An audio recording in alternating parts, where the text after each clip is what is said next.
చంద్రబింబం అంత అందం.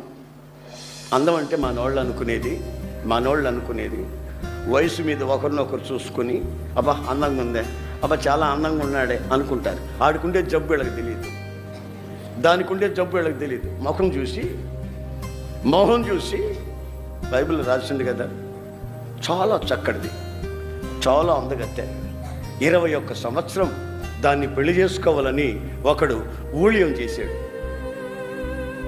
ఎట్టి చాకరి చేశాడు. 21 సంవత్సరం దాన్ని చేసుకోవాలని, అందగత్తెని. అయితే ఎంత అందగత్తో అంత దొంగ. మీరు బైబిల్ చదివించండి, అంత దొంగ. అబద్ధం చెప్పిందంటే ఎవరికి అనుమానం ఉండదు. ఇక అలా చెప్తుంది అబద్ధం. దొంగతనం చేసిందంటే మాత్రలు గుర్తుపట్టుకోలేదు. ఆ అందచందాలతో తాను వాగ్దత్త దేశంలో ప్రవేశించక, ఆ వాగ్దత్త దేశానికి పొలిమేరల్లో సచ్చి సమాధి కట్టబడింది. అందచందాలు చూసి మురిసిపోకండి. పైకి కనిపిస్తున్న అందం వేరు, అంతరంగమందు దాచబడిన గుణము అనే అందం వేరు, ఆ సౌందర్యం వేరు. ఆ గుణం అనే అలంకారాన్ని ధరించుకోమని.